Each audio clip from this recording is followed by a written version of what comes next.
So if you're looking to join the police and have one of these on your head at some point in the future, then you need to get really, really good at online assessments, at interviews, at various other forms of assessments such as role plays and briefings. And in this video, I'm going to share with you the 5 ways, not just the 5 ways, actually, it's some of the 5 ways that we actually guarantee success for our clients. These are the people who we work with, one-to-ones, small group practice webinars, online material. We actually do guarantee the result. And it's not because of things that you're going to find out there on Google.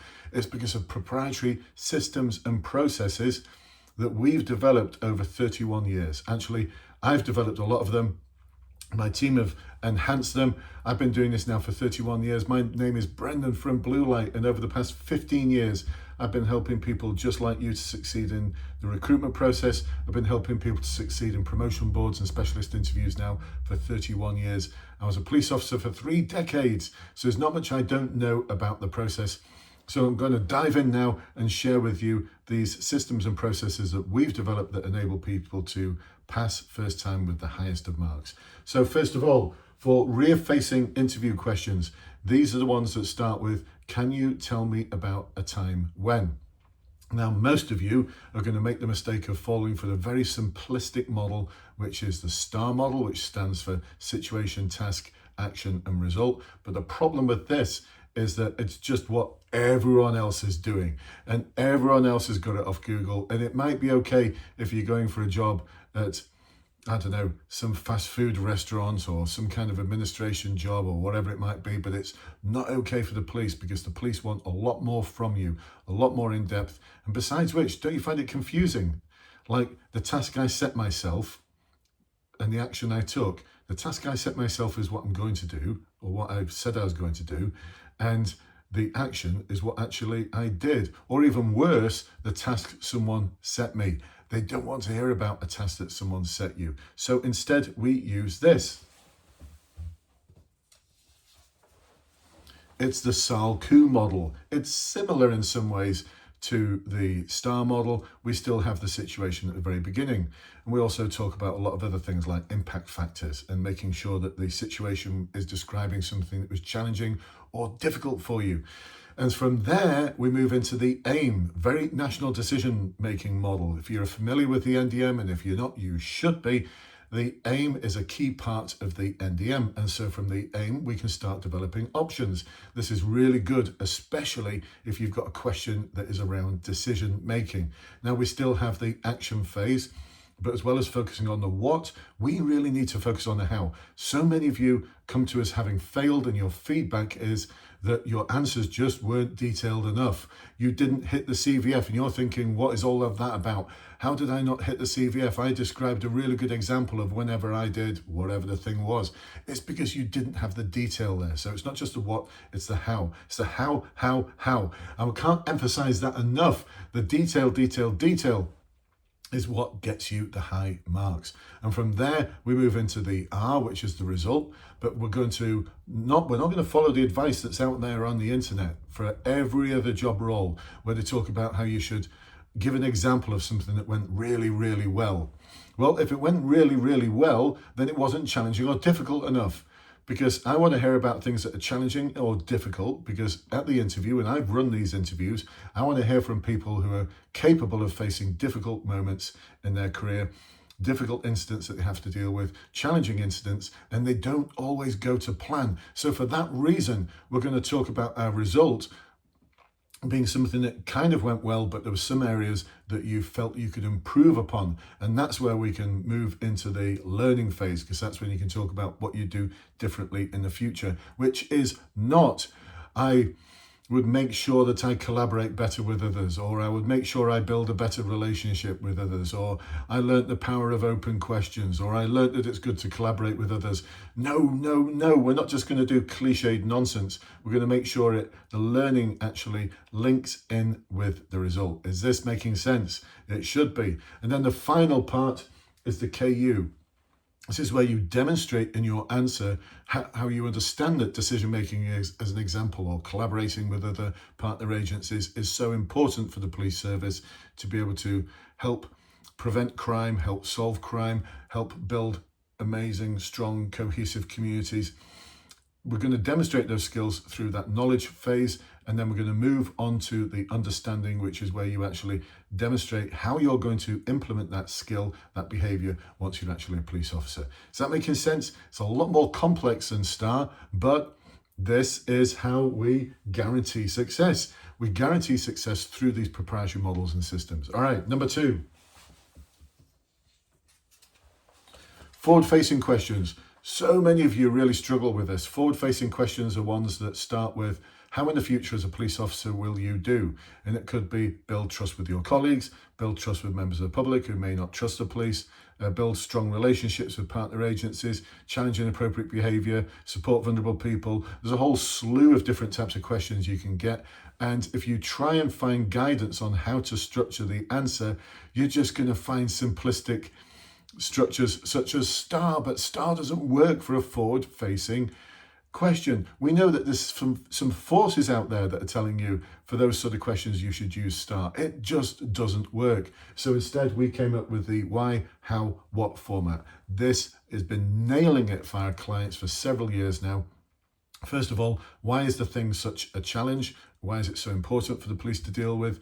And then the how, we don't do a shopping list of all the different things that we're going to do, because by the time you get to number 5, they've forgotten number 1. So we're going to deliver no more than 3 things. It might be just one thing that you're going to do and you describe it in detail, but no more than 3, never, ever more than 3. And then when you implement those things, because you're going to give a detailed answer, you will have the what. You'll be able to talk about what this will result in, which actually loops back to the why. When you're talking about why the thing is so important, you're actually providing the solution to the problem. You are demonstrating that you are the solution to the problem. And so that's why this forward-facing model that we've developed works so well. On to the third proprietary method that we use for written exercises. Now you can get written exercises both in the online assessment center, where there's definitely a written exercise, or you may have a written exercise which is part of your assessment that comes after the written exercise that's in the online assessment center, that's part of the final interview. I know there's lots of different stages, but you've just got to get good at dealing with each one of them. So for written exercises that will always have a problem in there, and mostly it'll be a problem that involves community members, some kind of crime or some kind of antisocial behaviour that's impacting on the community, we're going to use our friends PAT and SARA. Now, PAT and SARA, you might be thinking, oh, I've heard of those. They're not proprietary. They're not things that we've developed, although we've enhanced them. Now, what PAT stands for is the problem analysis triangle. This is the process that we go through to analyze the information that we've gleaned as a result of the SARA process, which stands for scanning, analysis, response, and assessment. These are 2 absolutely key problem-solving models, but we've enhanced them. I'll just give you some clues as to how we've enhanced them. So in the problem analysis triangle, it looks at the problem from the perspective of the victim, the offender, and also the location. We've actually linked all of that into the response to that's the analysis part, into the response part of SARA, so that in the SARA process, we've not just got this is what we're going to do to solve the problem. We've got, first of all, a short-term response, which actually does the enforcement in respect of the offender and the location, and also at the same time to do something to reassure the victim. And then it moves into the long term, where we're actually going to prevent the thing from happening. But the first stage, the enforcement part, links in with the problem analysis triangle, so that the actions we're taking focus on putting the right people in the right place at the right time for the right reason. So that's just one of the proprietary things that we've done to adapt that model. And in the response part, we've also adapted it so we take a more appreciative approach, so that not only are we enforcing our way out of the immediate problem, that we're doing something to also prevent the problem happening in the first place, and on top of that, acting as advocates for the community. So we're enabling strong, cohesive community. And this is why whenever any of our clients do the written exercise, they are nailing it, absolutely nailing it, because the approach that they're taking is beyond what most neighbourhood policing teams do currently. Now you might be thinking, how are we better than neighbourhood policing teams? Well, I was a neighbourhood inspector for 8 years. And at the end of my career, I was in the strategic change branch in Greater Manchester Police, looking at how we can develop improved problem solving and community engagement methodologies. And then I went on to do some work with the European Union after that. Once I retired, I spent 3 years on their international advisory board, looking at how we can support Central and Eastern European countries, the police services and partner agencies, to produce better problem solving and better community engagement. I've spoken at conferences on this. I've worked with forces and council departments since I've left the police on this, so I know what I'm talking about. And this is why our clients score the highest of marks. All right, number 4, briefing exercises. In a briefing exercise, it's always going to invariably it's going to involve dealing with people. Now, this is the briefing exercise for the Online Assessment Centre, so we're going to use the CUTSA approach. Now, whenever we're dealing with people around something that's challenging or difficult, and you can use this for role plays as well, a little added bonus for you, we're going to use a CUTSA approach, which stands for confront. So we need to actually confront the problem, and we're going to we've got a special script that we use for this. We're going to understand the problem. We're going to ask the right questions so we can understand the problem. And then we're going to define and summarize it back to the individuals who we're working with. And then we're going to seek solutions. Again, we're going to link this into the PAT and SARA process. We're going to have enforcement, prevention, and advocacy. And then we're going to demonstrate how we're going to assess progress, leading to the ideal result. So we're actually going to talk about the ideal result. That's CUTSA. All right, the very, very last one is about detective assessments. Now, this is the add-on in the final interview if you want to become a detective.